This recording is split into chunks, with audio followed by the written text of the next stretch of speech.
Hey everybody, I want to start out this episode by saying thank you for tuning in for another fabulous episode of The Salt Shaker, and thank you for tuning in for every episode you've sat down to listen to. If you've enjoyed this show and you'd like to show some continued support, you can head on over to our Patreon and subscribe for as little as $1 a month. The reward benefit for that $1 a month is you get to listen to the episode a couple days early on Saturdays each week, as well as some other exclusives and behind the scenes on projects that I'm working on. Thank you again for all of your continued support. It means the world to me, and I hope you enjoyed today's episode.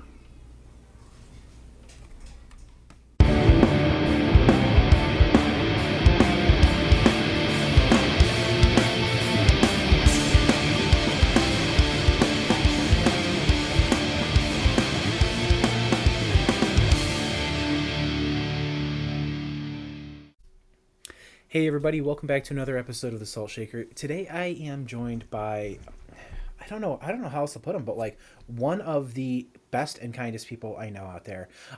She cracks packs for all of us on live, and if you've seen her videos, you know that she's probably either showing off her dogs or showing off the cards that she pulled for our good friend Shelby. Inya, welcome to The Salt Shaker. Oh my gosh, what an intro. Hello, Eddie. Yes. Nice to meet you. Yes, welcome. Nice to meet you as well.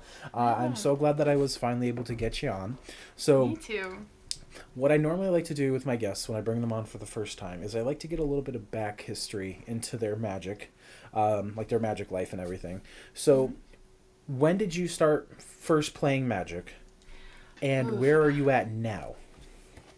All right. Well, I first started playing Magic when the pandemic happened, actually, in 2020. It was when Commander Legends dropped. I remember buying about 3 boxes and going to my friend's hotel room and cracking it all and getting immediately addicted into the hobby. Oh yeah, it's very addicting. Oh yeah, it was really fun. The thrill of cracking packs that I didn't even know what I was doing just made me fall in love with it more. And let's see where I'm at now.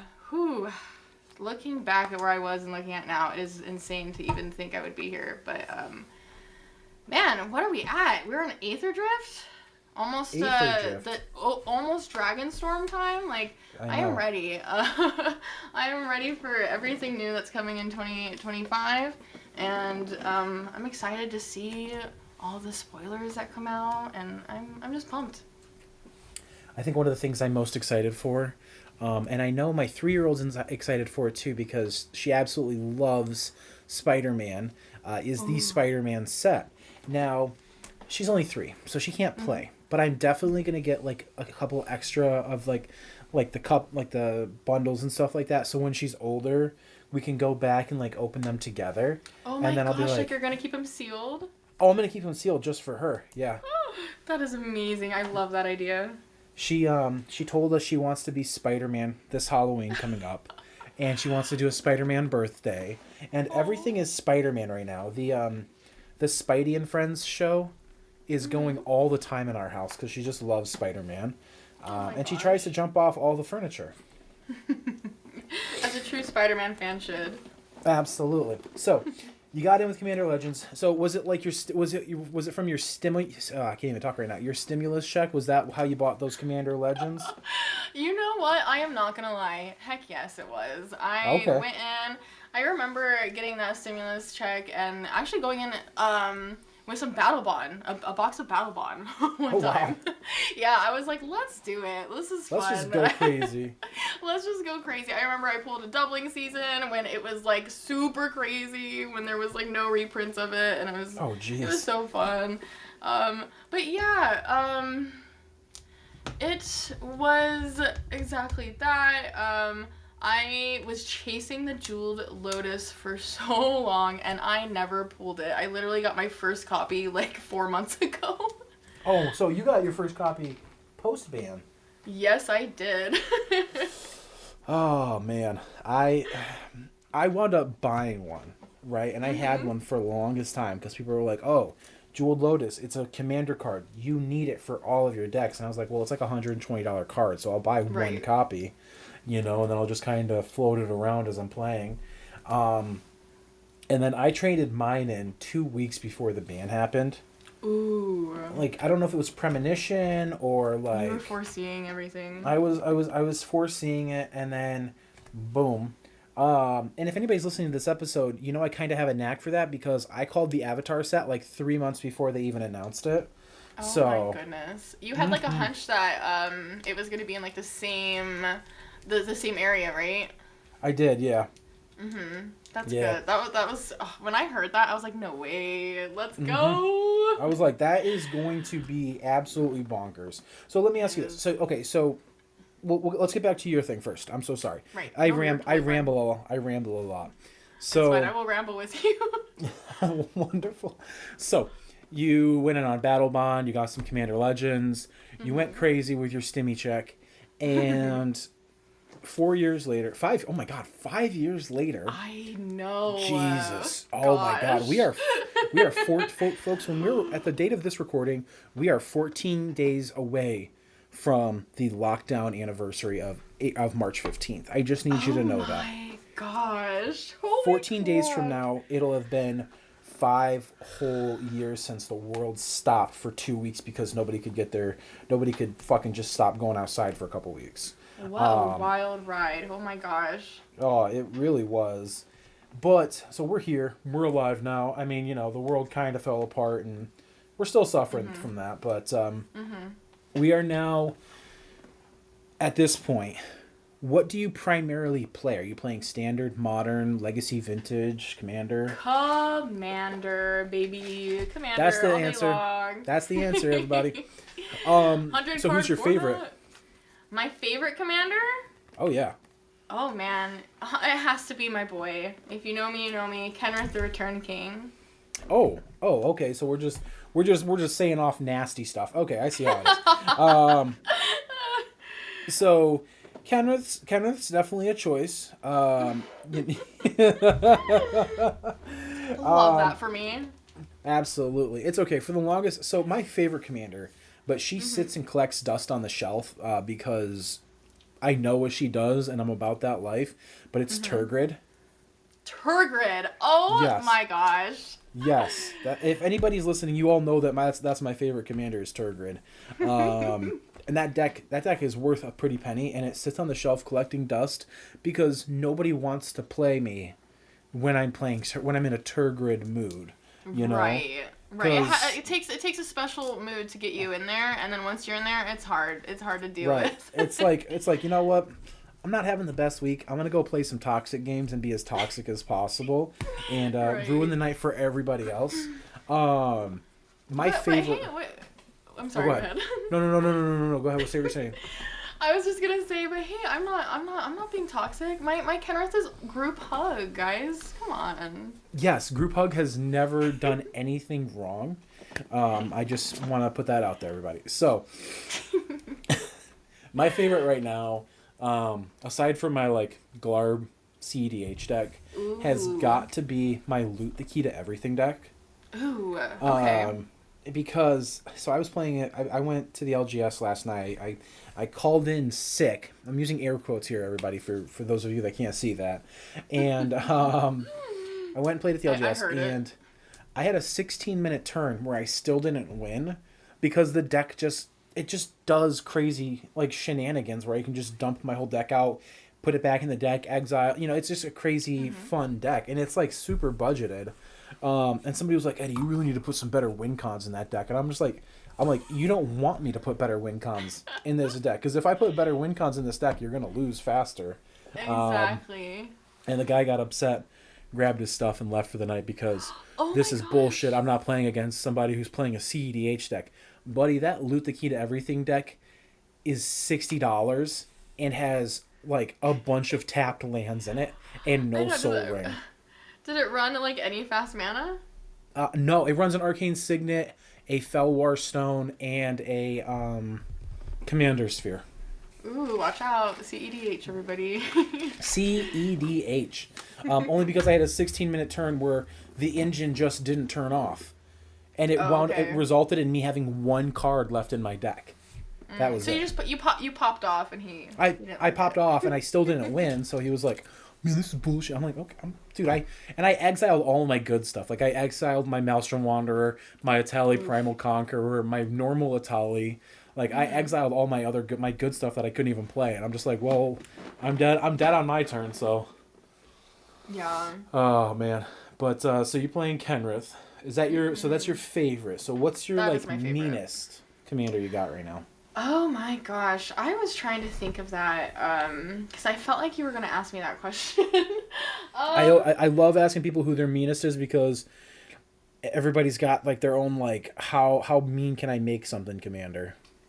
Yeah, I think when I look over at my decks right now, see him standing over there, my eyes draw to my coin flip deck. It is the commanders that were in the Secret Lair coin flip.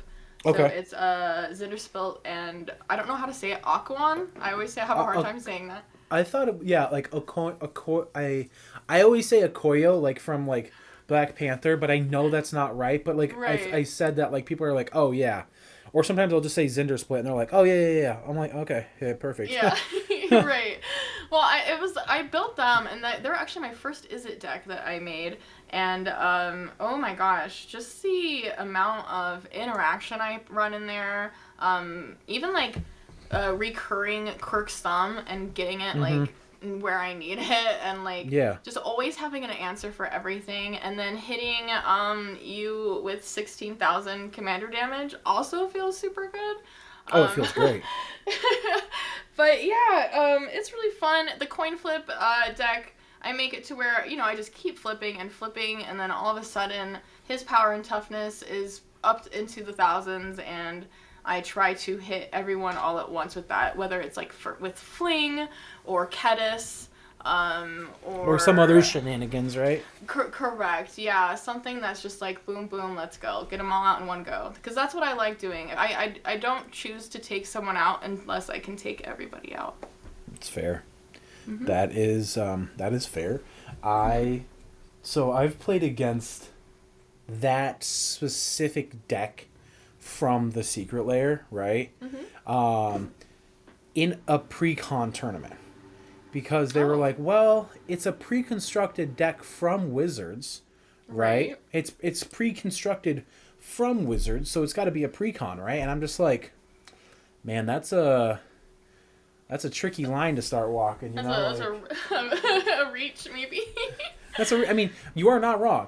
It has been pre-constructed by Wizards, so yes, technically.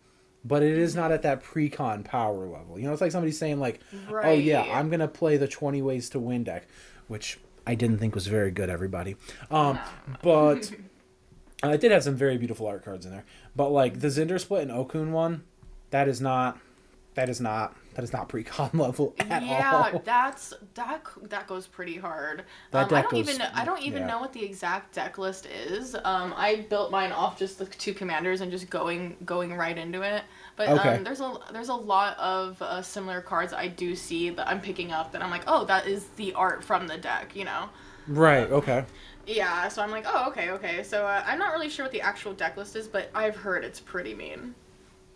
It's so the actual one from the pre-constructed Secret Lair one is it puts in its work right out of the box. Like it goes crazy right out of the box. So that is correct. I have seen people that make several like serious upgrades to it, and it's just an absolutely disgusting build. But yeah, I think the meanest deck that I'm actually playing in rotation right now is that Loot the Key to Everything deck, only because I have Atali Primal Conqueror and Helm of the Hosts in there, so I can keep making copies of Atali. And then what I'll do is I'll actually flip the first one, and then I'll put Helm of the Host on, so it's multiple copies of the Infect one coming at people. So I think that's like my meanest deck. Yeah. But you've been playing Magic for about 5 years now, and now you are. The term that I've always heard is a pack cracker, right? Is that like the correct terminology? What? What would I call myself? Whenever I put like anything in like in my bio, I always say I just like an MTG rip and shipper. That okay? I've heard that too. Yeah, rip and ship connoisseurs, like my moms like to call it. But yeah, it's just kind of like I think that's what I would call it, just a rip and shipper. I don't know. Okay. And so we don't have to get super into it, right? I remember when I first messaged you, I said, "Hey, you had put out this, this very touching story on your TikTok feed about everything with your mom, and then life, and then starting to go to work for Thratosphere and everything else like that." So, can we tell everybody kind of how you got into ripping and then shipping? Yeah, of course. My story, where does it start? So, my mom, she played a big key in my life. She is just an amazing woman. Wouldn't be who I am without her, right? And I took care of her for the last 4 years. I was her caregiver, and she passed away in April of last year. And, I was like kind of lost, she was my best friend, all I did for the last 4 years. So, I was really lost. So, I kind of was always in Thrat's TikTok. I was always never talking. I was just a person that was commenting here and there. Ooh, nice card. Like, oh, that's cool. I always saw Nita around, and it was just so overwhelming for me. I was just always so scared to even try to approach it. And then one day I decided to join his Discord, and I did, and I decided to start talking. And I did that, and I made friends. I started playing Spell Table every night with these friends, and yeah, it just became this like little family that I kind of found. And then one day I hit up Thrat because I was really interested on the whole rip and ship idea. Like I Sure. had a lot of free time now. I didn't have anything to do. It was something that I was very interested in possibly starting for myself. So I hit him up, and he messaged me, I don't even know, I think it was fairly quickly. And he was like, hey, why don't we bring you out here and you see if you even like it? Like if, Right. how you do, what's going on, how it works and everything. And as soon as he said it, I was like, no way. Like, me do that? No way. That's never gonna happen. Like, I'm not capable of that. Heck no.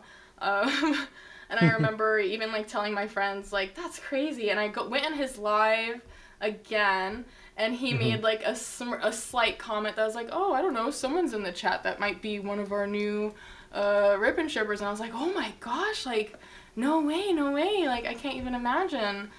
And then one day I just pulled the trigger and I said, I'm gonna do it. Hell yeah. And we made plans. It was a whole thing because I wanted to bring my pug to Quito, because I never been away from home for that long. I was very nervous. I needed to Sure. bring a piece of home with me, Of course. So he was very nice to let my pug come with, and I stayed there. I was supposed to stay there for 6 weeks, and I loved it so much. I stayed for 3 months. Oh my. Yes, I stayed for 3 months, and then I said goodbye. I said goodbye as a guest host. I'm going back home. Right. And I did, and I'm back. Here I am. And then you've just been. And how long ago was this? I'm sorry. Maybe my brain just like turned off for a second. But when did you say you started doing this? I'm sorry. I started working for Thrat on October 4th of 2024. Okay. So you've been doing it for about 6 months now, or 5 months ish. Yeah, around So there, and you've been just having an absolute blast with this, right? Oh, so much fun. I wake up, I can't wait to do it. It makes me happy. It's something I love doing. I love talking about magic, and it's a dream, man. I love it. But you have fun though, right? Oh, I have tons of fun. I think that's the most important for all of us is when we're doing this, we got to remember to have, a little bit of fun with it, because if we don't, we're just going to go crazy. Exactly, yeah. I know for a while I was kind of going crazy with like my own content creation. Mm-hmm. And I know right now I'm doing it to kind of be like, hey, wizards, notice me for Tarkir Dragonstorm, because I'm super hyped for that. But like I really love doing these lore videos now, and I think that's what I'm gonna stick with for a while is the lore videos and the lore content, because I just like the storytelling. Oh, I love getting into lore and like learning about stuff. But like this card that I've been using for 2 years. Wait, this is the meaning behind it. Oh my gosh, Like, right, and This I'm like, character does what? Oh my gosh, the flavor text means so much more now. and I'm just like, hold up, wait a minute, what do you mean? Like, what do you mean that the creature that I've put into like every single one of my decks actually means something, you know? And then yeah, I just been having a blast with it. But like content creation is just it can be definitely frustrating at times, but as long as you're having fun in the long run, but I mean, and what you're doing is it's part content creation, but at the same time it's also like your job, you know? Yes. And you're having a blast with it and you're having fun with it, and I think that's the most important part for so many people is they forget to have fun with it when they're doing it. Yeah, I will admit, like, waking up every day and then talking Magic for about 7 hours on stream, and then getting off to go pack everyone's stuff, and then going into my Discord every night, where it's a Magic the Gathering Discord, and then also talking about Magic with my community, and then sometimes when I get asked to play a game, I'm not gonna lie, sometimes I'm like, I can't, I'm all Magicked out right now, I'm sorry. But, man, I love playing games with everybody and hanging out, and sometimes I question if I really, like, get enough, you know what I mean? Like, I feel like I can't ever get enough of Magic sometimes. No, I know what you mean by that, because there are days where I'm just like I don't want to look at my cards. I don't even want to look at I don't even want to look at deck ideas, right? I don't even want to do anything. I don't even want to think about it. And then there are other days where it's like, tap me in, baby. Like, tap it right into the vein because I can't get enough of it. Yeah. I think part of it is, like, on top, like you said, you do so much of it, and then you don't want to do it, right? And then the constant, like how much content we're getting from Wizards themselves can sometimes feel just a tad exhausting, because it's like, okay, how many more sets are we getting? How much more can you pile on? How much more of this are we doing? You know, like what else is coming? So sometimes I feel like the fatigue of it can also be a little overwhelming for even just the average player, you know? Right, yeah. And even diving back into, like, content creation, like, when you're scrolling through TikTok and you're, like, seeing trends happening, and, like, I'm getting ideas and I'm writing them down and how I can relate it to Magic the Gathering, and then I'm just like, oh my gosh, hang on, this trend might not be trending in 2 weeks, you know? Like, it's just so hard to keep up with everything sometimes. Yeah. And then you're just like, you go to make the video and you're just like, oh, nobody's doing this trend anymore, and this sound isn't trending, or Correct, yes. Or this meme isn't trending, and you're just like, God, I'm behind the 8 ball. I didn't jump on it fast enough, and now I just kind of feel kind of goofy. Yeah. Like I did a trend, like I saw a trend that I was like, you know, I'm just gonna do it right now. I don't even care if TikTok doesn't like the time of day that I'm posting it. And then it did like 10,000 views, and then like my normal content gets like a couple hundred, and I'm just like, what the fuck, man? It's so crazy. Yeah, it is like, I always wondered if other people thought that, like, posting at a specific time of day. I've been, like, testing the waters and being like, all right, when does, like, this happen? When do I get more likes? When are people going to be more on their phones? You know what I mean? I remember I tried posting a video on a holiday. I think it was, like, on Thanksgiving night, to see how people and the audience reacted and stuff like that. And just like seeing where people are and getting a feel of everything. Like, because, like, when you're a content creator, you're not just, like, thinking of, like, oh, yeah, that looks cool for me. It's like, how can I relate to the more of the people out there? Most people out there, you know? Right. Like, what are sorry, what is TikTok feeding the people right now, right? Like, how is the algorithm performing? Why is it not performing for me? You know? And I know that comes with a lot of frustration for certain people too, because they're just like, well, I don't get it. You know, why am I only getting 100 views on this video that I worked really hard on and I edited for hours? And I'm just like, that's how it is. That's you how know? the cookie crumbles. Yup. It really does. That's how the cookie crumbles. And, you know, I've even felt it sometimes too, because I'm just like, you know, I did the captions, I did all the editing in TikTok. Like, what more could I do for TikTok to be happy with me? I'm posting in the 3 time spots that you're supposed to, you know, breakfast, lunch, and dinner. And it's still, some of my videos still don't perform the way I want them to perform. So it does. It becomes frustrating from time to time. But then at the same time, when a video does do really good, you're just like riding that high for a little bit, you know? Oh yeah, you feel on top of the world. 100%. 100%. So, we have made it through the first half hour of the show. Ooh, woohoo. Yes. Heck yeah. Heck yes. So, this is normally when I like to shift gears a little bit. And get to know Alright. the guests a little bit more. So, aside from Magic the Gathering, because we all play Magic the Gathering, we all look at shiny cardboard. What are some of your other like passions in life, like movies, food, your pug, books, outside, your pug? We all know about the pug with the little piranha teeth. Yes, little Salsa. She's a little pug puppy. Yeah, she's crazy. Yes. But even like outside my pugs or Magic the Gathering, man, it just circles right back to gaming. I have been gaming my whole life. I'm a video gamer. That's all I do. I go get off. I get on my PlayStation, see what's gravy there. And having a PC now, it's so fun. I can start playing games that I was not able to play on my consoles. Because I haven't had a PC in like 6 years. I think I told you that right when we first started. Yeah, right before when we I was started, trying to figure out audio stuff, yeah. Yeah. But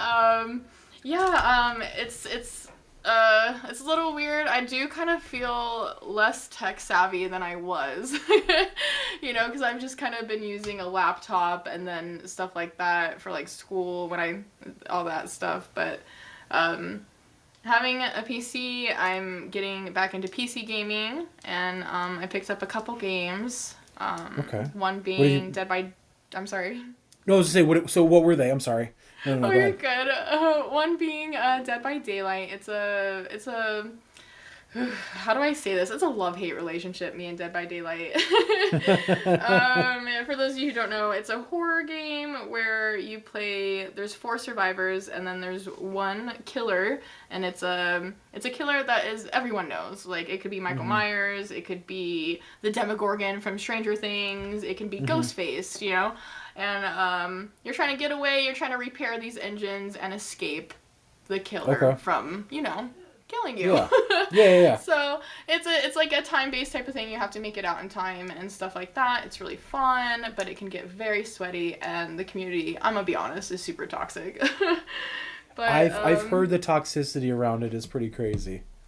It's insane. Like, I will be playing and I will get like messages on my PlayStation while I'm playing of like hate, and I'm like, what is going on? Like, like they're just like straight up like, oh, you're a piece of shit, get off the game kind of deal. Yeah, so like they're like, way to tunnel me, and I'm like, what the heck? Like, I'm just trying to play my game. Leave me alone. So what is so I've heard this term before, but I mostly play shooters, so I don't actually know this term. What does tunneling mean? Because it sounds like you're like, I need to know what this means. It sounds like one thing, but I need to know. It's kind of like focusing on somebody and just going for them. Like, it's tunnel vision. Like, I see you, I'm going for you, and it doesn't matter if this person's trying to distract me. It doesn't matter if you're about to win, you're gonna die. You know what I mean? Like, I'm going after you, and I'm gonna keep my camera on you. You know what I mean? Gotcha. So like when you're the killer, you're going after the specific person. Exactly, yeah. And just they're not getting off you even when you're on the hook and stuff like that. Like they're still just they're camping you and nothing will like nothing's changing. Nothing else is But- going on. Mhm. Oh, geez, that sounds pretty fun, actually. Super toxic. Super toxic. But sounds like super fun. So aside from Dead by Daylight, what else have you been playing? I'm dabbling into the games I haven't been able to play, so I'm gonna start Sons of the Forest soon. I'm very excited to do that. It's a sequel to The Forest. It's like a survival game where you land on an island full of cannibals, right? You know. Yeah. You know how that goes. Yeah, I've seen videos of it. It looks terrifying. Yeah, it's fun. But my favorite video games, instead of like the ones I've been recently playing, are man, it's top three. Zelda, Final Fantasy, and Fallout, I have to say. So which Fallout and which Final Fantasy? Oh my gosh. Okay, so Fallout, I would have to say Fallout 3 because of so many reasons, but in 2008, man, that was my only friend was Fallout 3. That's Came fair. home, finished my homework, got on my console and played until I found Liam Neeson. You know what I mean? Because he played your dad. Right. And, it was so fun. And for Final Fantasy, I know people aren't gonna agree with me on this, but my favorite one is X2 for sure. With Pain. I don't know a lot about Final Fantasy. I didn't play it growing up. I played Kingdom Hearts.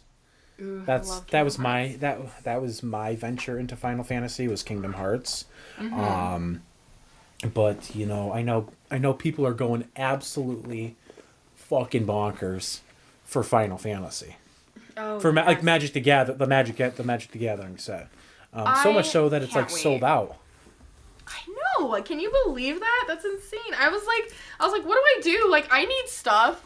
Please don't. I want to play. Like I need things like excuse me. That's Yeah. not okay. Excuse me. I want that deck. So I've seen clips from Final Fantasy games. Sorry, trying not to sneeze. I've You're played good. Final Fantasy 14 online, but I've heard it's The not the same. MMO. The MMO, yeah. But I've heard it's not the same as like normal Final Fantasy games. Yeah, It's just not at basically all. like an MMO with a Final Fantasy skin on it kind of deal. Correct. Yeah. Okay. Yeah. I really like because like newer Final Fantasy games, the combat is very similar to Kingdom Hearts. Like him Okay. running around, and you're able to swing at the character and move your character to that enemy. You know what I mean? Sure. But in like the OG Final Fantasy games, there was turn-based, which is I love turn-based. I love having the time to think. And it pauses the fight, and you have time to look through your inventory and like strategize a way to kill your enemy, you know.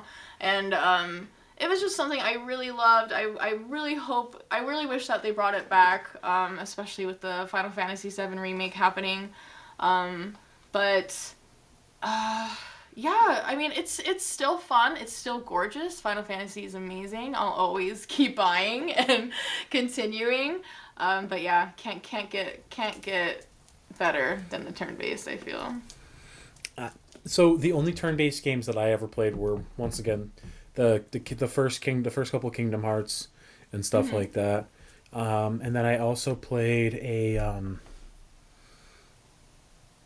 it was like a shooter game, but it wasn't a shooter game. It was like you controlled the soldiers and you moved them in position, and then somebody else got to move theirs, and like the computer got to move. It's like an old game. Oh, okay. I honestly can't remember the name of it, but you moved your troops in a position, and then your opponent moved theirs, and then it was kind of like war, like not war. Almost like War the board game, but it wasn't. Okay. It wasn't War, but it was for the PC. It was like early 2000s. Man. But I really like those kinds of turn-based games. But turn-based games, like they just don't do it for me. I know this sounds terrible, everybody, but I need a game where I'm like running around and doing stuff constantly.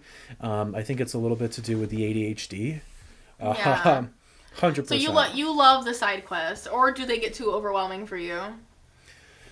So the first time I played Elder Scrolls Skyrim,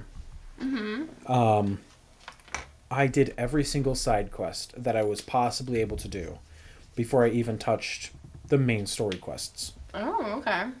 I love doing the side quests. There was that game that came out about a year or two ago from Bethesda that was like the space game, and it was so bad that I can't even remember the name of it now. Outer Worlds, right? No, it wasn't Outer Worlds. Outer Worlds is a great game, and I can't wait for okay. Outer Worlds too. Oh, okay, hold okay. on. You like that one? I actually liked Outer Worlds, yes, and Okay, I'm well, actually very. Wait, which Bethesda game? Hold on, I'm looking it up now because this is making me. Yeah, I'm very curious.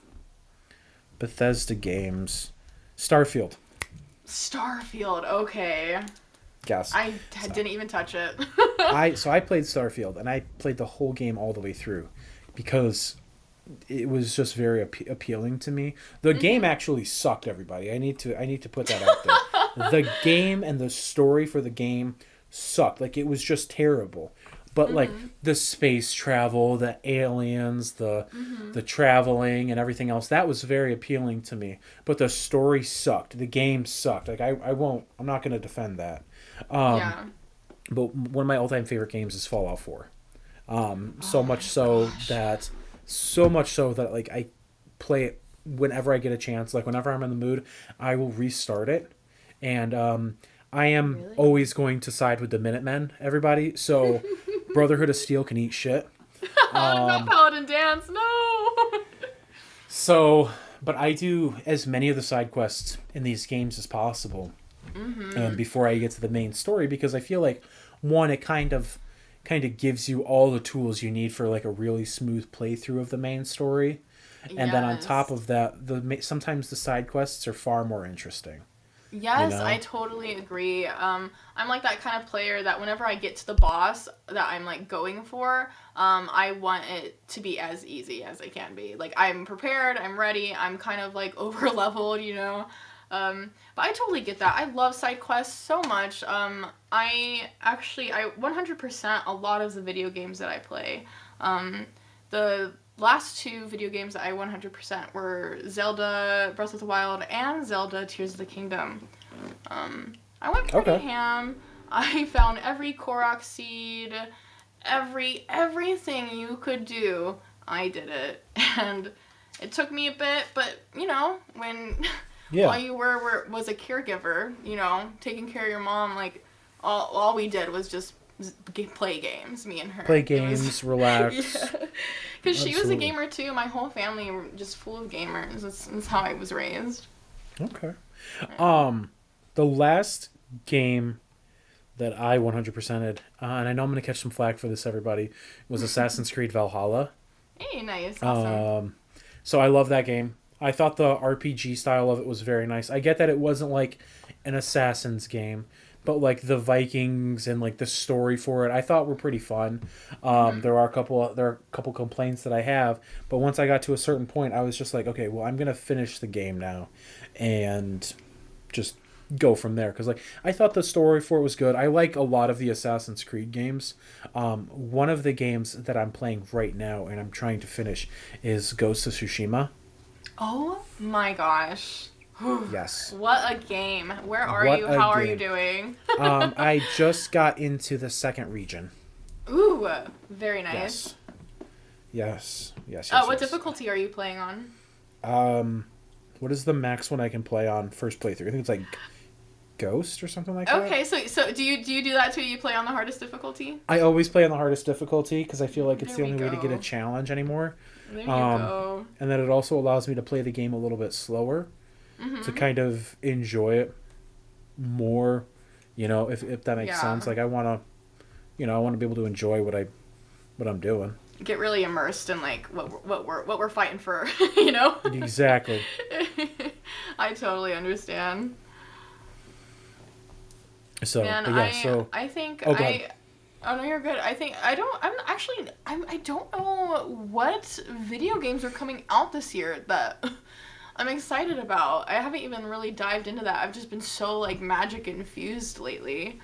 I know the new Ghosts game. I think it's supposed to come out this year or next year. Ghosts of. Oh, I did see that. I did see that. Yes. Ghosts of Yotai. Okay.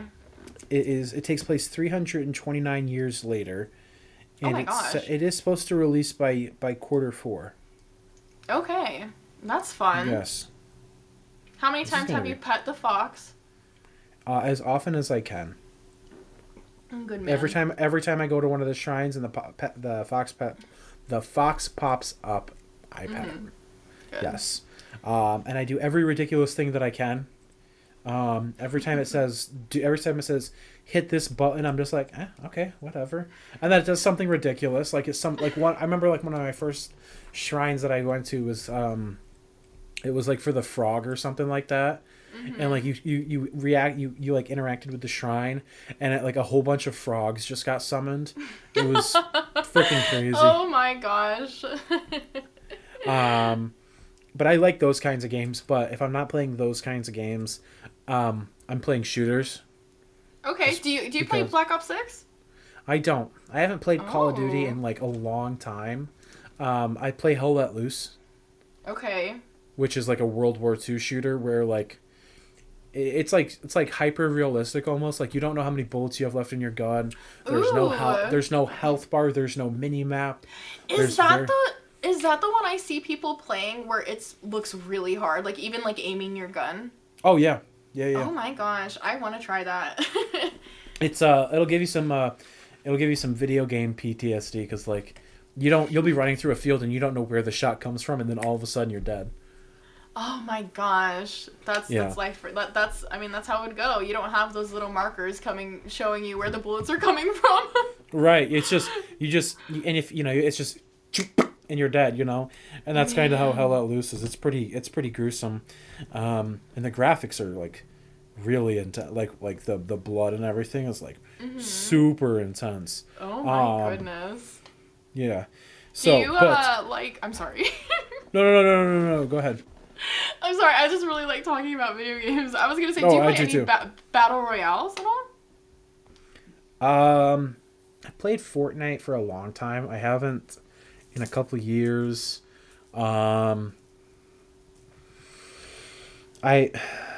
The battle royale thing kind of wore out on me because like I played Fortnite since the beginning, Really? and then I was just like I can't do it anymore. It's just there's not the same like pizzazz to it as there has been for others. Yeah.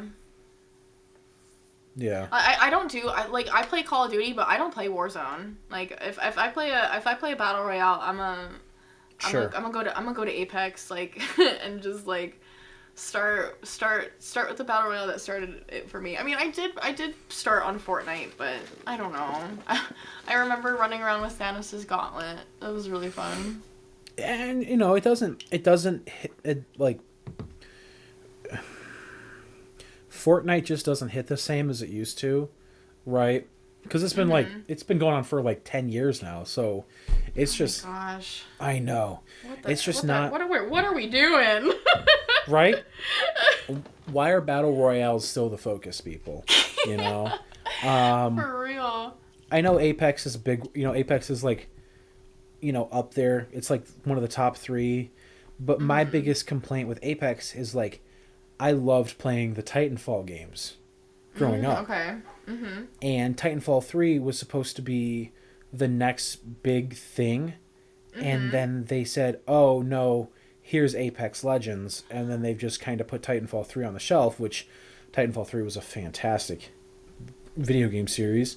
And then Apex. So that's what happened. Yes, yeah. Which it's a personal complaint, but the rumor mill is always churning around Titanfall 3. So like every couple of months, you'll be like, "Oh, EA said we're gonna get a trailer." Or, EA said this or EA said that, but like EA's kind of a piece of shit.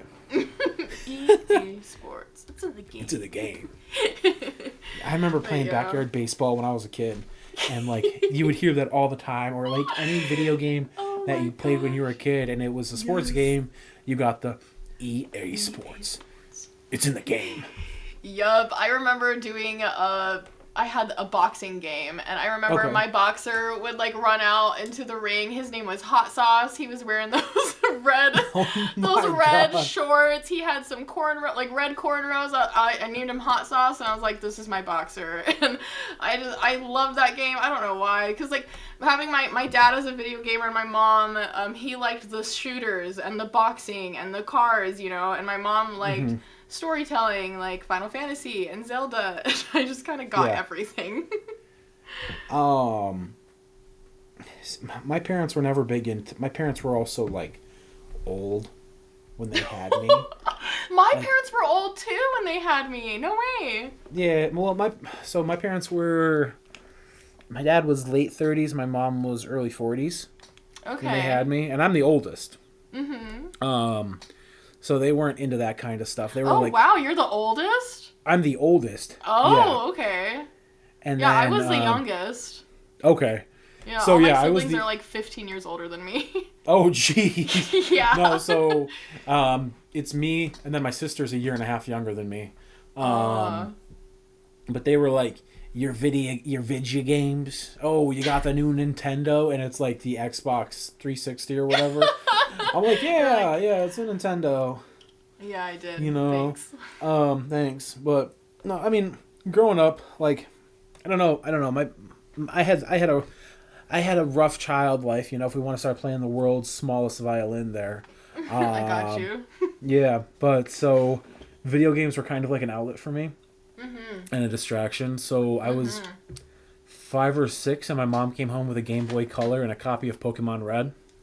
Oh. And then that's when my love for it started. Yeah. What color was it? Purple. Purple. I had the blue. Yeah, I had the purple one. Had that for a long time. I got the Game Boy Advanced, and then the Game Yes. Boy SP, and I then the think DS, and then the DS Lite, Yes. and then and then it just kept upgrading. And I had the Switch for a while, and I played, what was it? Scarlet and Violet, and what was the other ones that were on the Switch? It was Sword and Shield. Sword Sword and and Shield. Yep, Shield. that's what it was. Sword yep. and Shield and Scarlet and Violet were the last two that I played. And I'm honestly thinking about... I don't have my Switch anymore. Got rid of it a while ago, but I'm honestly thinking about picking up a Switch 2.0. Okay, is that what the new one they're calling it? 2.0 or something like that, yeah. Oh, okay. Or at least some... If the old Switches can play it, I'll probably definitely pick one up so I can play Pokemon ZA. Just because it looks good. Just because I've always played the Pokemon games when they come out, so I kind of feel awkward not playing one. Yes, same time, I I just- feel the same way. Yeah, I just don't have the time anymore to play video games. Like everything is Magic the Gathering, So it's like, Yeah. what else can I Like, sacrifice time with? Yeah, Right. where can I fit this in? Yeah. Right. Like I haven't played World of Warcraft in years, and I love that. World of you know? Warcraft, really? Yeah, Nice. I played for a long time. I started playing in high school my freshman year, which was when it came out. And then I've played on and off over the last almost 20 years. Oh man. See, like I grew up like on I always get made fun of when I say ranch. I don't know how to say this. In the country, I don't know. I didn't have internet. I didn't have a computer or anything when I was growing up. So like I didn't have like RuneScape or like any of the cool stuff that the cool computer kids had growing up. I just had my consoles. That's literally all I had. I wish I got into those type of games, man. When I was a kid. I am glad like so many didn't, because like I don't know. So we were talking about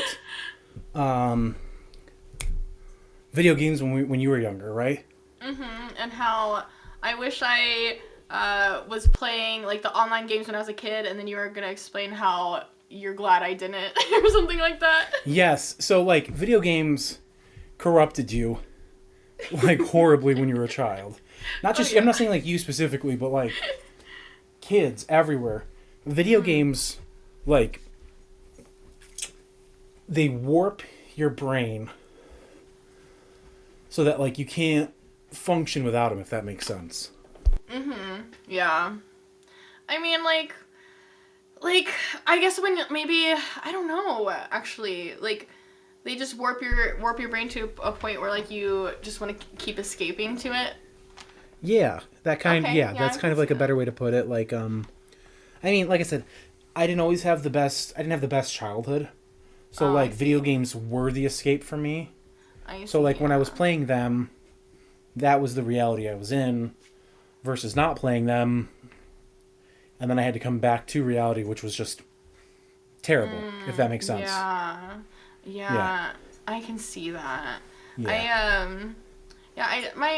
I just like I don't know, I guess I never had to deal with like having to escape reality until I became an adult, if that makes sense. That makes sense. Yes, with everything that you've Yeah. gone through, that's completely understandable. Oh yeah. And cause just I don't know, like my parents were really good when I was a child, you know, and stuff like that. And you know, when you become an adult and you come from like a really good place, Yeah. you wanna rebel a little bit. Yeah. Oh, And 100%. yeah, that's what kind of caused me to get like the trauma I have now. But hey, it's okay. Hey, the we're trauma trucking. made us funny, right? Exactly, we are trucking along. We are becoming stronger by the day. That's right. No, but you know, it like I also played one of my favorite games growing up. Actually, was RuneScape. Okay, yeah. So, I love playing RuneScape. I still play RuneScape today. Like I'm still working Nice. on getting some of my levels to 99. I have it on my phone, so when I'm bored at work and I have time, I just kind of hop on You for can a do little it on bit. your phone? I had no idea. That's so cool. Yeah, you can do the old school version on your phone. Okay. Yeah, Super it's a cool. lot of fun. Did you ever play the old Fallouts? Like 1 and 2? I never played one, Okay. but I did play two, and then I did play what is it, Brotherhood Tactics? Oh, I did not play Brotherhood Tactics. Yeah, I did play Brotherhood Tactics, and I did play two. I thought they were good. Brotherhood Tactics is a terrible game. I will say that. But two was really fun. I've never played one, but like I watched a whole video playthrough of it. Okay, so you know what it's about. Yeah, I Yeah. think the stories are really good. Yeah. That timer, getting the water chip, like, I couldn't. I get too stressed out with timers in games. Like, I love Zelda and Majora's Mask. Like, I was just like, I can't keep resetting. Like, this is stressing me out. When there's a timer in a game, I'm just like, all right, I'm gonna take a Xanax, and I'm gonna try this, and then I'm gonna try this again. For 'Cause real. I've tried this 83 times now, and I can't beat it. Oh, yeah. So I'm gonna mellow out, and then I'm gonna try again. You know, Oh, yeah, for sure. 100%. I'm big on taking a nice long puff and then try again. Speaking of nice long puffs, Let's get my into wife got something. So we got our taxes back. My wife got herself. You know, she treated herself. Mm-hmm. She got this thing called a Zenko. a Zenko. It like takes dabs or Are you even just are you talking are you talking to me about electric dab rig right now? Yes. Oh, are you like a Puffco? Kind of, yes. It's this whole thing, and it like turns it into like this thick, heavy fog, and then she swallows it. She swallows it? The whole puff, the whole Yeah. fog. She just goes, and then yeah, and I she's think just like me and your wife would get along very well. probably she's upstairs right now, and I walked up there to grab one of the dogs, and I'm just like, did you bring your thing upstairs? And she goes, no. And She's like, "Are you coughing?" but I could smell it because the bedroom window is open, and I'm just like, oh, whatever. It's 5 degrees. Right. It's 5 degrees outside. I don't care if you're doing it in the bedroom. Turn the fan on. Open the window. Oh Yeah, my it's supposed to get gosh. down cold tonight. What the heck? Yeah, I'm up here in the been- frozen state of New York. Oh my gosh. I'm in Arizona. Yeah, you Let's see, have let's it. see You have what it nice and weather it warm. is right now. Yeah, what's the Because I'm temperature kinda right now? toasty. Right now it is 60 degrees. That is, I would kill a small child. I'm kidding. I wouldn't kill a small child. But I wouldn't kill. I'd probably maim for 60-degree weather right now. I know Yeah, we've got it's some gonna- scheduled in like a couple weeks, but like that's too far away. Yeah, do you know what the high was for today? And that's why I am very toasty right now. It was 82. I need to know the high. Oh, that's 82. disgusting. That's disgusting, and I hate you, and we're done here. I love when I walk out my front door in the summer and it feels like I'm in an oven, honestly. I've been to Arizona once. I went to Phoenix once a long time ago, and it was the end of July through the beginning of August. And this is when I was a fat kid and not a fat adult. So Oh my goodness. I really thought I was dying as a child. I think it got up to like 115 one of the days. Oh, the regular, yeah. Yeah, the regular. That's what somebody said. And I had lived in I had lived in Florida for a very long part of my life, and there would be days that it would get that hot, right, during the summer. But it's like a wet heat, whereas Arizona was that very dry, burn your skin alive kind of heat, Yes. you know? Like literally Yes. feels like you are in an oven. Right? Like when I'm in my kitchen and I'm literally taking something out of the oven, I'm like, oh, it's like I'm outside. It's Right, you're just crazy. like, oh my god, I'm gonna open the oven so I can cool down. Exactly. It's so weird. Oh man, I have a little heater under my desk, that I got because I'm in like the back part of our house where it's not as like well insulated, and there's Okay. not as many heater vents. So I got a little foot heater under my desk right now going, and it's still not enough. It's Oh my cranked all the way gosh. at max. I just And like I'm just imagine like- you like with your feet like kind of pushing them around the heater. Yeah, and I'm just like, oh, yes, great. I am going to lose a toe one of these nights doing the podcast recording. But the worst part about it though is like once it's hot out, I'm gonna need to get like a little air conditioner for back here because Oh, okay. yes, it's like I said, it's not very well insulated, so it absorbs all the heat from outside, and then it's like 100 degrees in this room. What, So like one of it's- those like air condition in the window thingies or something?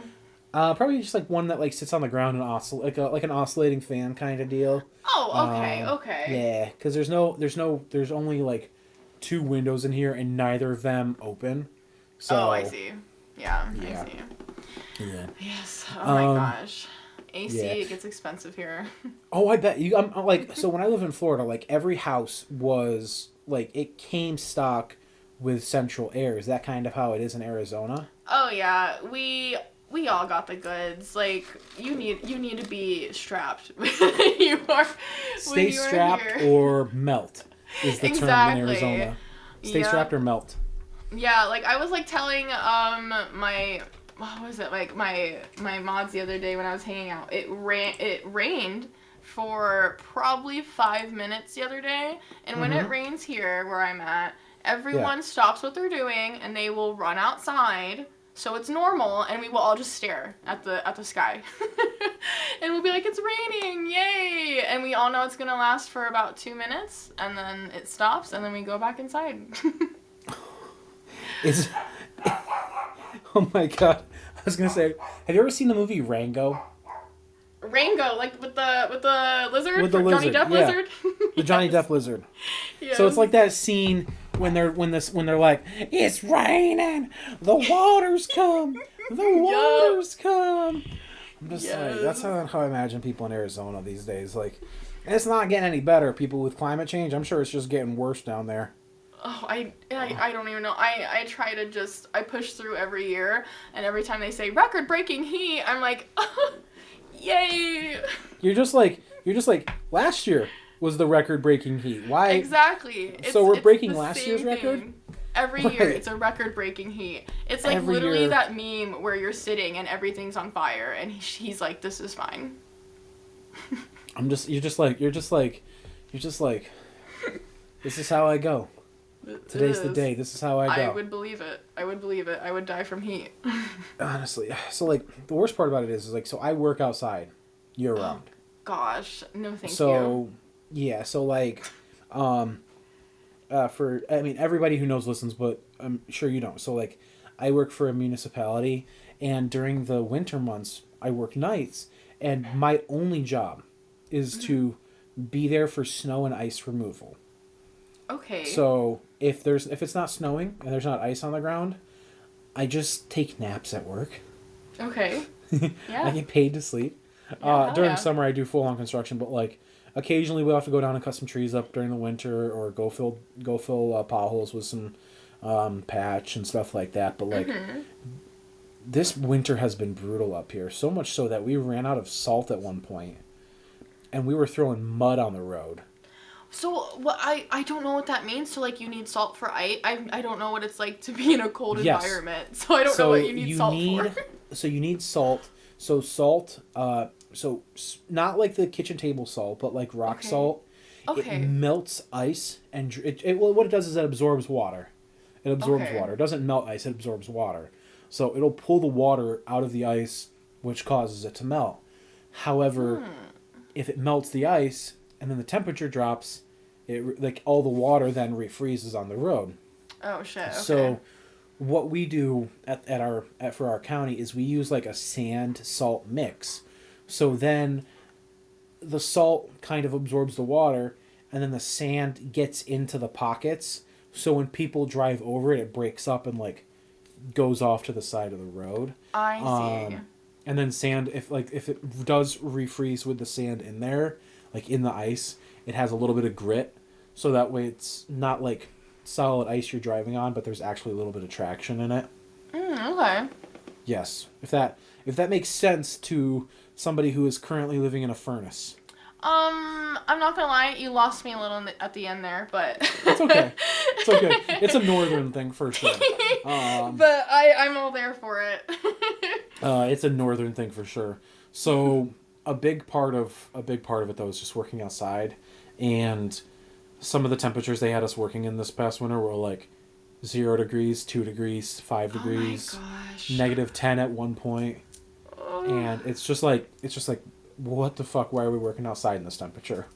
Whereas like during the summer it's going to be 105 and we're going to be like, what the fuck, why are we working outside in this temperature? Right. You know? So during the winter you're doing the ice. What do you do in the summer? Repair guardrails, cut down trees, okay. fix roads that we tore up during the winter, with the snow plows and everything like that. Repair and replace pipes under roads and stuff like that. Right on. And haul a lot of rock around. A lot of rock. Well, that's basically a boulder. it. It's a rock. It's not just a boulder. I need that car. Okay, so we've talked about Eddie's job for a second. Okay. I want to talk about the rest of 2025 in terms of what are you most hyped for? 2025. Are we talking magic? Yeah, I mean, we could talk. I mean, if you're hyped for something other than magic, yes. But in terms of magic, what are you hyped for?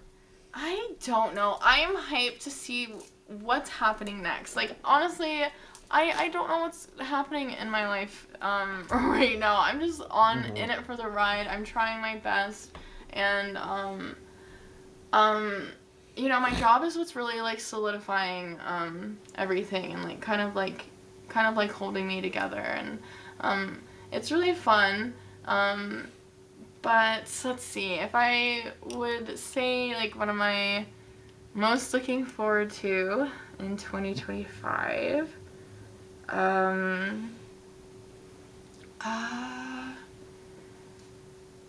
it's gonna sound a little weird, but I guess I'm looking forward to the holidays again already, because I was away for the holidays. I was not home. I was not somewhere I was quite familiar with, and I wanna be somewhere where I belong, if that makes sense. Not that I didn't belong at Throts. Obviously, I definitely did. I appreciate everything he did for me, but like, having like the first holidays away like without my mom and stuff, and like not being home for it made me feel a little bad. So I can't wait to like be here and celebrate what comes out of 2025 for me, because I do feel like it's going to be a very successful year, with me being on the live with Stratosphere, and me dabbling into streaming even my own video games and stuff like that. I'm trying to branch out and meet new people and get more of a big community started that I've tried to start. So I'm very excited to see what comes then. But Magic-wise, I'm very excited, obviously, for Las Vegas Con and Final Fantasy. All in one go. Hell yeah. Final Fantasy is definitely one of my skip sets this year. Okay. You're not going to touch it? I'm not going to touch it unless there's absolutely something I need. Right, like a new staple or something? Right, like let's say they print some random-ass card that's perfect for CDH, then... Correct. Yeah, I'll probably pay money for it. Yeah.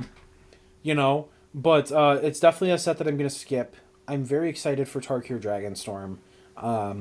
A big portion of that is just because a lot of the books and stories that I read growing up were very dragon focused. So like, I'm very hyped that we're going back to Tarkir, and we're getting a bunch of new dragons, and I know it's going to be such a good like fantasy focused set. But I'm also very excited for Edges of Eternity. Okay. Which I know we're getting in August. I'm so on Spider-Man. Like I said, I'm gonna get some stuff for my 3-year-old because she's and like open it in the future. But then with Avatar: The Last Airbender. Ooh boy. I know. I need to see. I need to see more. I need to know more, because. Oh my gosh! I can't wait. I want to know. Is there going to be, and the reason for this is because Spider-Man is a standard focus set. Okay. Right? So we're not getting any pre-cons, we're not getting any really good commander focused cards. It's very standard focused. Are there going to be is Avatar: The Last Airbender though going to be commander focused or standard focused? That's what I need to know, because then that will tell me what the investment I need to make in that set is, or do I just save my money and wait for the first sets, in 2026 that they'll announce at ChicagoCon. Right. So, the only convention that I'm planning so far on doing this year is an event in New York called Commander Sealed. It supports the Trans Lifeline and the Trevor Project. Oh, awesome. Yes, absolutely. I'm super excited for that. I know a lot of people are flying in for that, so I'm very excited to see people. You get a bunch of booster packs, and then you build your commander deck from those booster packs. So I think that'll be... Yeah, I think that'll be an overall good weekend. Yeah. I might try Atlanta. Oh, yeah. I think with the Avatar set, if they don't like go push forward like with making it like commander focused, I kind of feel like they're kind of missing the ball on like not having a precon for each like earth, fire, wind, air, Yes. I think that would be a great opportunity for people to like even like, I don't know, this might sound weird, but even if like the colors that you would expect, like you would want earth to probably be like mono green, but like even like adding more colors into the precon, like with Zuko, like I don't know why, but I've been thinking about Zuko, and I feel like like his color combination should be like Mardu or something, because red obviously fire, and then white to like symbolize him becoming the person he was after being a bad evil guy, Oh, 100%. Yeah, I thought that'd be cool, but I don't know. I think that's something I didn't really even think about, if it's gonna be like standard or commander. I have my own theories for Avatar, like you said, like with Zuko and the Fire Nation. Like, they're 4 precons, 4 nations. You have the air nomads. I could see that being like a white-blue precon. Yeah. The water tribes, I could see that being like like white and, or I'm sorry, not white, but blue and maybe black Okay. for that. And then Earth Kingdom, I could see being like teamer colors, like red, blue, and green. And then, like you said, Fire Nation, Ooh. I was either gonna go with Mardu or Mm-hmm. just straight Rakdos. Yeah, Rakdos. Yeah, the only reason why I thought like white for like Zuko is just because of like how he turned Like out. the redemption. But yeah, Right. exactly. But yeah, Rakdos for sure. That would totally be perfect. Oh my goodness. That would actually be such a good like fit. Would be because of like just the destruction and the Right. burn behind the Fire Yes. Nation. I was thinking about what Aang would be, and like the first thought that would come to mind is like monk colors, right? Like Jeskai. But then as I like continued onward with it, I was like, you know what? What if he like was every color but black? Like that would make sense. I think I truly, and this is just personal opinion, I truly think we're going to see Aang as all 5 colors. Okay. Okay. Because yeah. he was the avatar, he was the master of the elements. And I'm not saying like that's going to be the only Aang we get, but maybe that's like the best version of him in the set. Ooh, yeah. And yeah, then yeah. there's a couple others, like how with Lord of the Rings there was the 4-color Aragorn, but there was Yes, like 3 other Aragorns in the Yeah, set. there was like a Jeskai Aragorn, and then a Selesnya Aragorn, and then and then the Gruul one. Yes. Mm-hmm. I think Yeah. we're going to get something like that where we get this really beefed up, amazing Aang, right? And then we get because he, he's the Avatar, but also how is Zuko going to be a part of his deck, right? Right, If he exactly. has black, and then Exactly. how is so and so going to be a part of Toph? How is and like how is Katara and stuff like that? How are they all going to be a part of Aang's team? Team Right. Avatar, if they're all those different colors. So I think Aang's gonna, like, the best version of him at least is going to be 5 colors. Yeah, I that's don't- true because even in the TV show, like Aang does show like I don't want to say necessarily like evil side of him, but like a dark side of him where when Appa got kidnapped and Oh god, like, that was like oh my gosh. I'm like that holding was back tears terrifying. already. Oh my Yes. gosh. That- the clip from when he went, like when Appa shows up on Avatar, the Earth Avatar's island again, and he's like all wounded and stuff like that, and Suki finds him. No, I know. Oh my gosh. And then Suki's like terrified, and so are the rest of the God, I can't remember that the Avatar's Kyoshi name. Warriors. Kyoshi, yes, yeah. Avatar Kyoshi. Thank you. Yes, but yeah. So I'm excited to see a lot of what's to come from Avatar: The Last Airbender. But I do need so much. But I need to know: is it going to be commander focused or is it going to be standard focused? I kind of want to know. I'm very excited to see. For Spider-Man, we've seen just from the box covers of like the welcome decks that they're doing, and then a couple other things, like we're gonna get Venom, we're gonna get Spider-Gwen, we're gonna get Miles Morales, we're going to get what's his name? He's in the Spider-Man Into the Spider-Verse movie, Spider-Man 2099. Now I gotta look it I up. never watched the multiverse one because I'm not a big like that whole skipping like of the cartoon motion. It like makes me sick a little bit. I don't know why. Like seasick. No, I don't know why.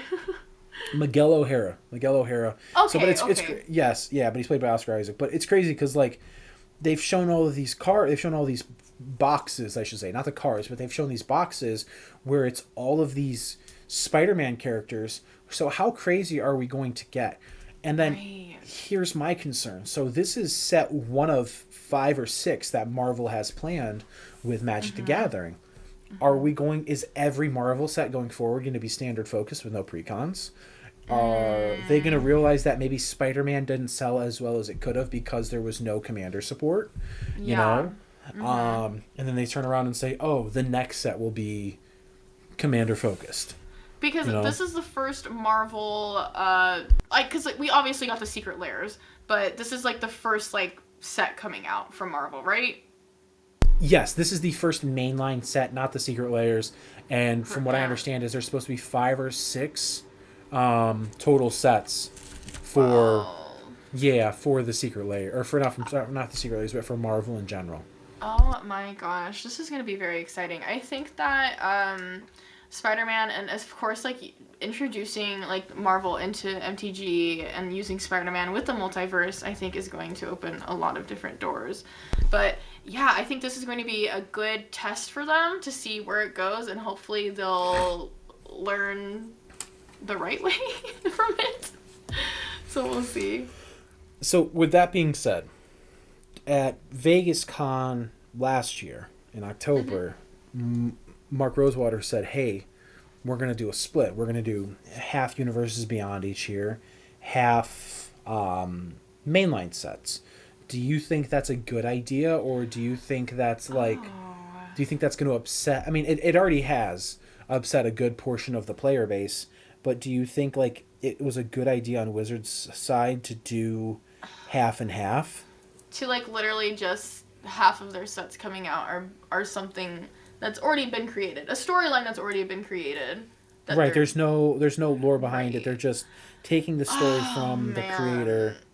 Yeah. You know, I don't know. I honestly, hearing that, it doesn't make me too happy about it, because you know, you kind of want your own thing to do. It kind of reminds me of like movies nowadays, like all they are video game remakes. You know what I mean? There's no like Right. there's sequels or remakes of movies that were things, like there's no more like let's do Originality. it, guys. Yeah, there's no more originality. Like frankly, like there's just like it's like what are like again, what are we doing here?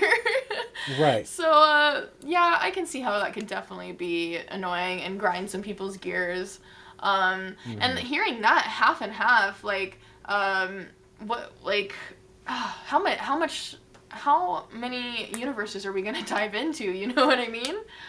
Right. Like, how far can the game go? Yeah, with it not being with it staying magic. Right. How many Yeah. how many years from now until we get like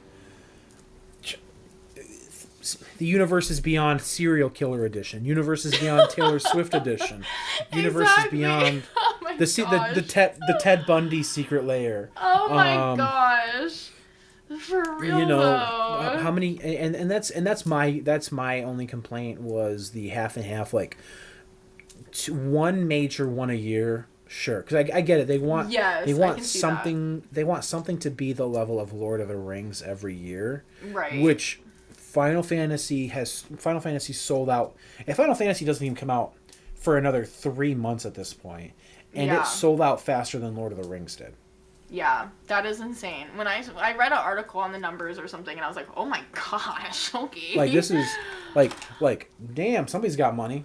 exactly like Scalpers. yeah, somebody. You think that like knowing how much Lord of the Rings is universally loved, Yeah. you would think that it would top I thought it would top Final Fantasy, just because like more even non-nerds like Lord of the Rings, just because it's Lord of the Rings. You know Right, what it's I mean? Lord of the Rings. It's not Exactly. But Final Right. Fantasy, like, you gotta be a nerd. You gotta be, like, a gamer to get into it, you know? I'm just like, wow, it is bonkers. You know, I'm just like, oh, geez, like, people really like this a whole lot more. Yeah. It was like, let's go, Final Fantasy, represent. But, man, yeah. The scalping is crazy. Absolutely bonkers. Insane. I'm just like, why? Yeah, even You someone know? came into my live today and was like, what are you doing, scalping and selling this stuff? I was like, no, what? Not at all. Like, this is I'm cracking packs for my job. Like, this is yeah, like this I'm is my I literally, just like I'm literally ripping Future Sight. What do you want from me? like I just work here. yeah, exactly. I just work here. Ma'am, this is a Wendy's. If you get that reference, you might have been on the internet a few minutes, guys. Yeah. So no, but I'm excited for the rest of 2025 in terms of I'm going to. I have 2 goals this year. 2 goals for the rest of the year with my current decks. Okay. One is to buy a Gaia's Cradle. Ooh, The nice. other is to buy a Mox Diamond. Ooh, double nice. Yes.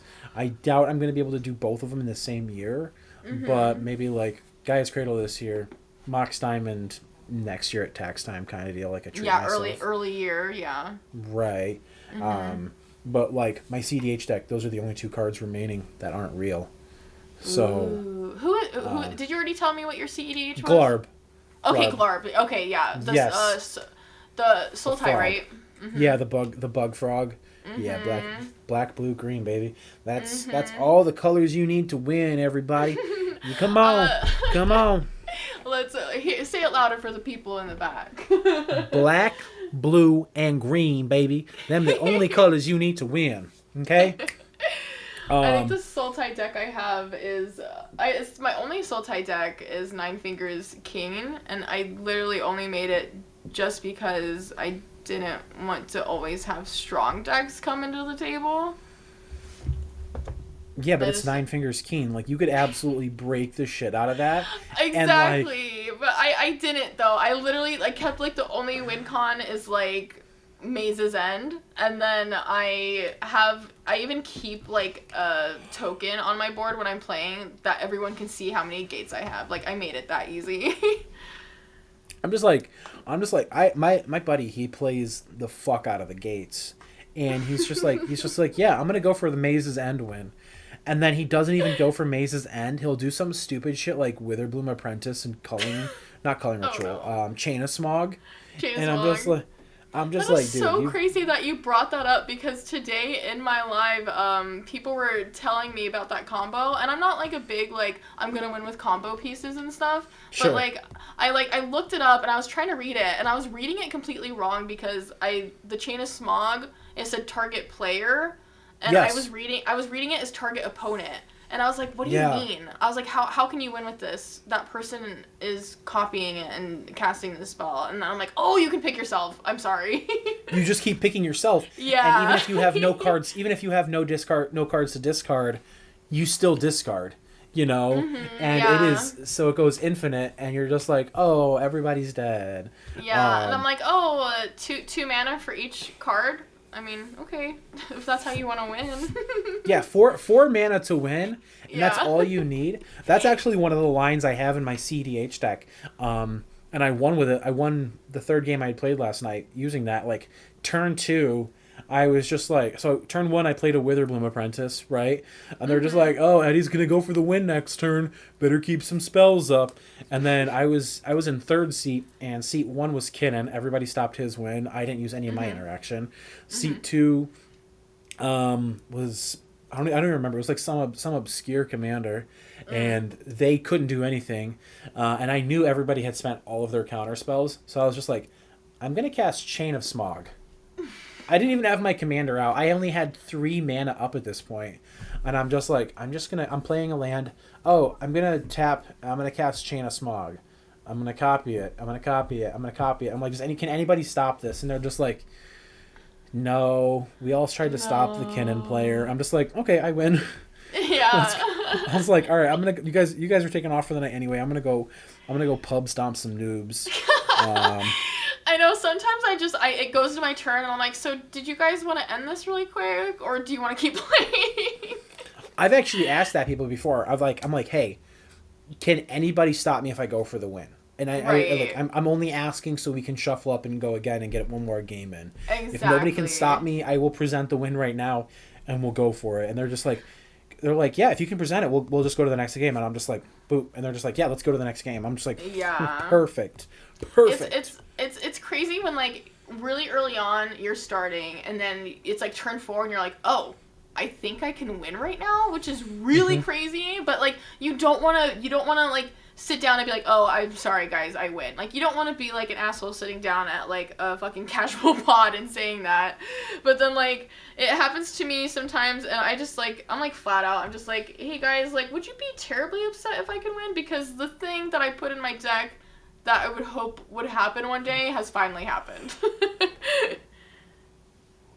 Oh, sorry, it was on. Yeah, I'm just like sometimes like my non CEDH decks, I don't run combos Yeah. because I feel like it because when I play CDH, that's what I'm. It's a combo deck, so Mm-hmm. I'm there to win from comboing off. Oh yeah. My other decks, it's just like I'm gonna do ridiculous bullshit and still win, because it's not the deck, it's the pilot.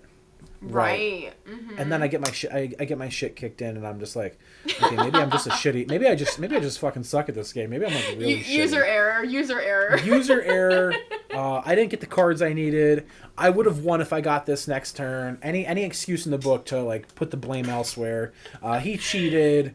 I don't know. Just like my last TikTok. It was like, yes.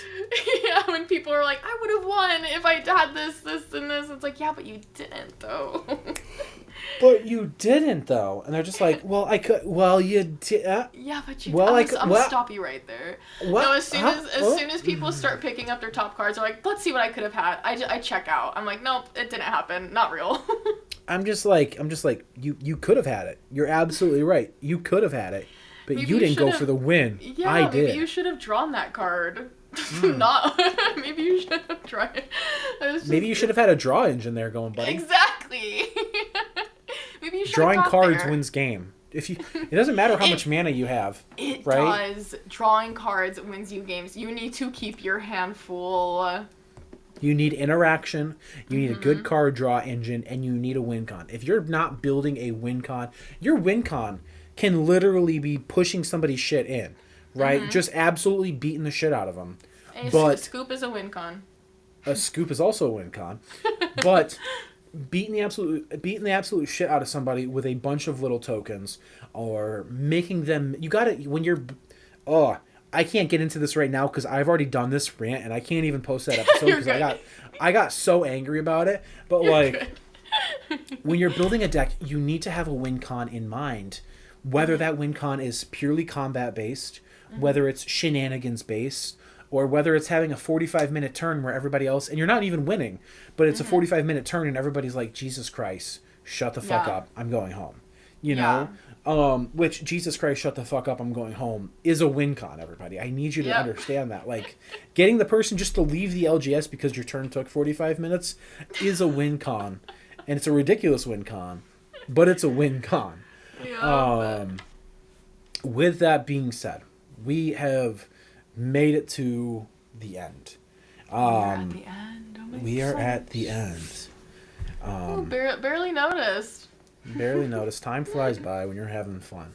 Definitely You know, does. for the longest part, I wanted to do like not my own, or not like steal the actual song, but like I wanted to have somebody like record me Rainbow Connection from the Muppets and do that as like my outro music.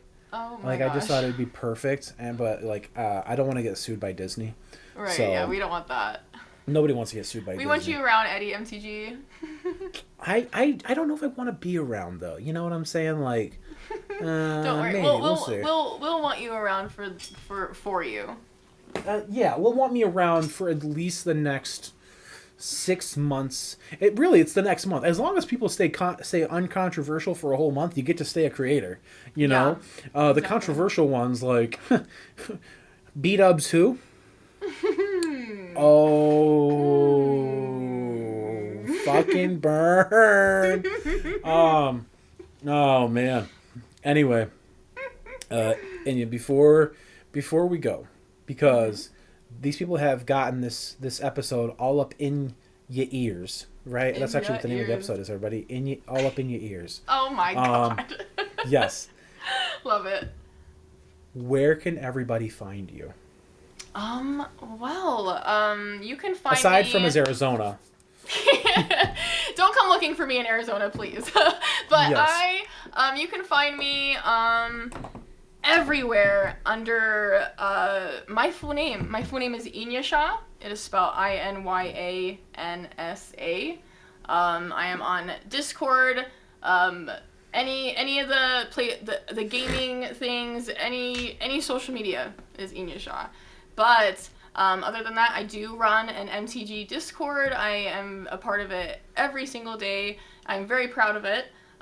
So check me out on TikTok under King Inya. That is the only name actually that I don't have my full name on is TikTok. It's King Inya. And my link tree's up and you can see everything there. Alrighty. Long live King Inya. Thank you. Of course. So everybody, as always, thank you so much for tuning into an episode. You don't have to listen to anything after this because all of the Patreon notifications, the affiliates, and everything is at the beginning of the episode. We will see you all, as always, next time on the Salt Shaker. Whether you're listening to it on Mondays or whether you're listening to it on the toilet at home, we'll see you all next time. Bye.